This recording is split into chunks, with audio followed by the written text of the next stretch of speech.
Hello everyone, it's time के ITI academy के YouTube channel पर मैं तेजस्वी श्रीवास्तव आपका स्वागत करती हूँ। Your success our strength.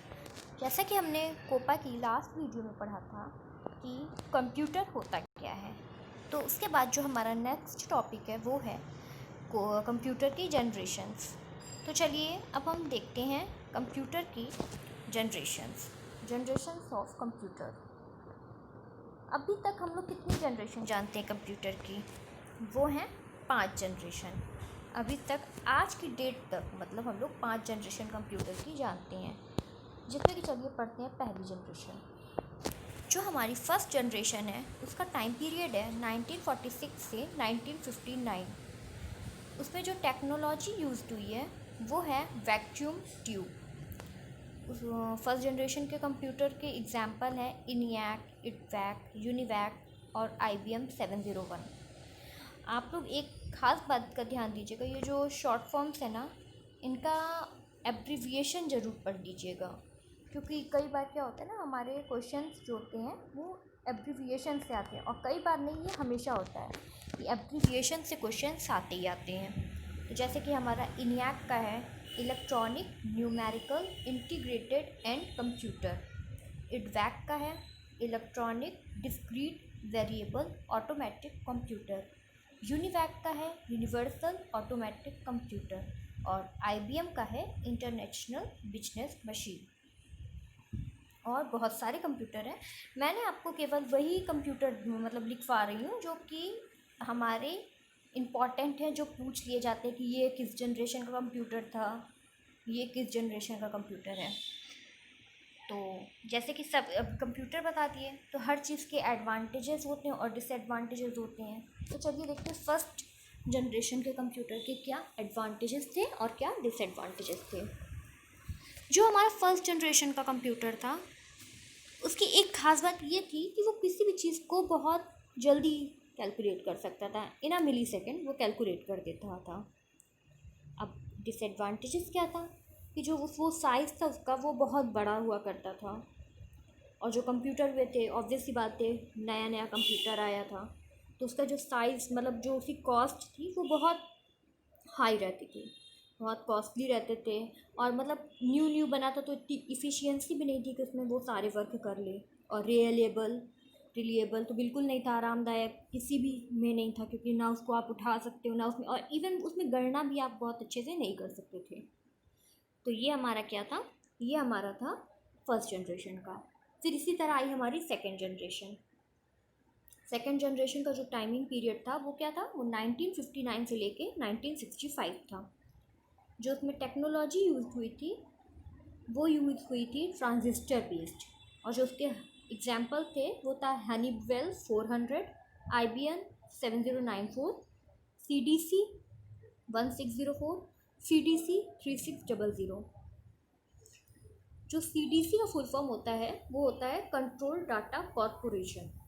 मैं आपसे फिर बोल रही हूँ कि आप सारे के सारे एब्रीविएशन ज़रूर याद कर लेना, ये बहुत इंपॉर्टेंट होता है। और IBM का तो मैंने आपको पहले बताया ही है, इंटरनेशनल बिजनेस मशीन। तो फिर अब सेकेंड जनरेशन का भी कुछ ना कुछ एडवांटेज और डिसएडवांटेज होगा, तो चलिए उसमें भी देखते हैं हम लोग। सेकेंड जनरेशन का जो हमारा एडवांटेज था तो वो ये था कि वो बहुत लेस एनर्जी, मतलब बहुत कम एनर्जी यूज़ करता था, और जो वो मतलब जो इनपुट देता था वो असेंबली लैंग्वेज में देता था, एंड पंच कार्ड का यूज़ करता था। असेंबली लैंग्वेज जो हमारी होती है वो एक लैंग्वेज है जो कि बहुत इजी है। और इसका डिसएडवांटेज ये था कि cooling system was required.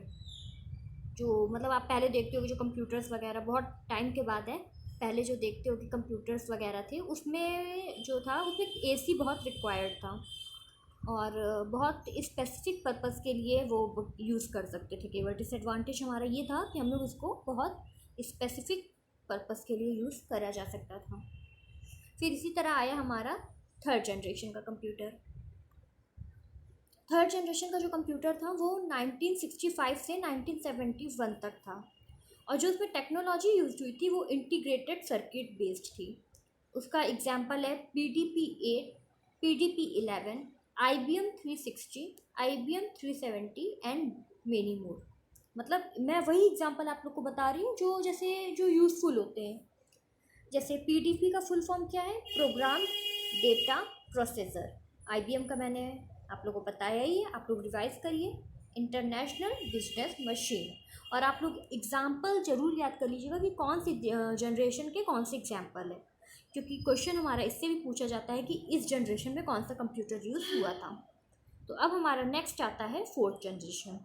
Fourth generation जो है हमारी, नहीं सॉरी, हम लोग ने थर्ड जनरेशन का एडवांटेज और डिसएडवांटेज नहीं पढ़ा था। हाँ, तो थर्ड जनरेशन का जो एडवांटेज था वो था कि वो सेकंड जनरेशन के कंप्यूटर से सस्ते हुआ करते थे, क्योंकि अब जनरेशन बढ़ रही थी कंप्यूटर की और लोगों को आ रहा था, हर चीज़ हो रहा था, गणना करना आ रहा था, तो वो सेकंड जनरेशन से सस्ते आने लगे और बहुत तेज़ काम करते थे और आरामदायक थे। और जो उनकी स्टोरेज कैपेसिटी हुआ करती थी वो बहुत हुआ करती थी। और इसके डिसएडवांटेजेस ये थे कि जो इसमें IC chips are difficult to maintain. जो इसकी चिप्स थी, मतलब कि जो एक कंप्यूटर में होता है, हम आगे चल के पढ़ेंगे, जो चिप्स थी इनकी, वो मतलब इनको मेंटेन करना बहुत बहुत थोड़ा कठिन काम हुआ करता था। और जो एसी जो हो गया था वो रिक्वायर्ड हो गया था, एयर कंडीशनर रिक्वायर था। आप लोग देखते होगे ना, पहले जो हमारे यूज़ होता था कंप्यूटर जहाँ पे भी, तो वहाँ एसी लगे होते थे। आज भी हमारे काफ़ी लैब वगैरह जहाँ पे भारी मात्रा में कंप्यूटर रहते हैं वहाँ पे भी एसी लगे रहते हैं। उनका यही कारण है क्योंकि ये बहुत एनर्जी वो करते पास करते हैं, तो उसके लिए एसी ज़रूरी होता है। तो अब हमारा थर्ड जनरेशन के बाद आया फोर्थ जनरेशन। फोर्थ जनरेशन का जो टाइम था वो था 1971 से 1980। और जो इसमें टेक्नोलॉजी यूज हुई थी वो हुई थी VLSI, मतलब very large scale integration micro processor based. आप VLSI का फुल फॉर्म भी याद कर लीजिएगा, वेरी लार्ज स्केल इंटीग्रेशन। और जो इसके एग्जाम्पल थे वो था DEC 10, IBM 4341 और स्टार 1000। तो DEC का जो फुल फॉर्म होता है वो डिजिटल इक्विपमेंट कॉरपोरेशन होता है। IBM का, जैसे कि मैंने आपको पहले ही बताया कि IBM का फुल फॉर्म क्या होता है, international business machine.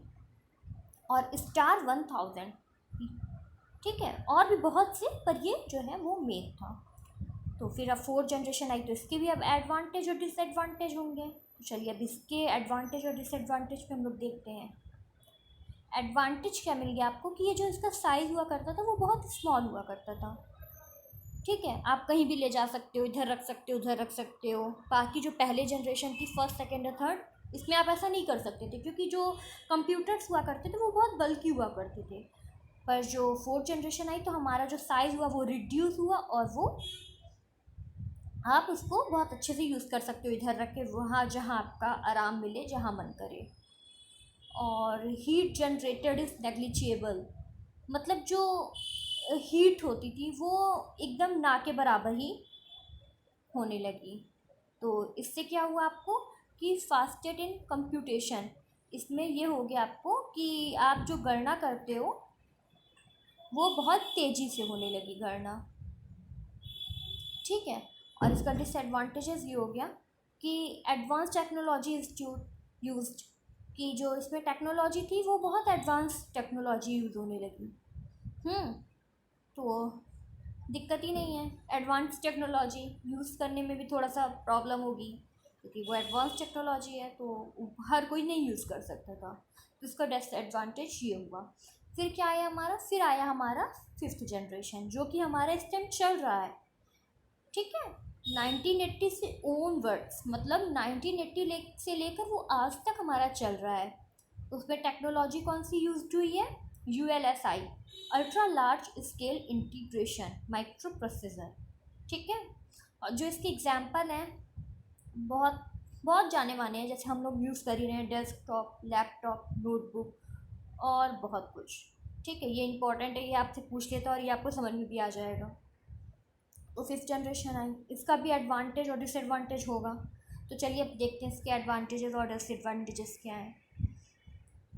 Fifth generation का जो एडवांटेज था वो ये था कि more reliable and work faster, मतलब बहुत आरामदायक। आप लोग लैपटॉप यूज़ कर रहे हो, देख ही रहे हो, तुरंत जहाँ मन करता है वहीं लैपटॉप यूज़ होने लगता है, और वर्क फास्टर, और कितनी जल्दी वर्क करता है वो, ठीक है।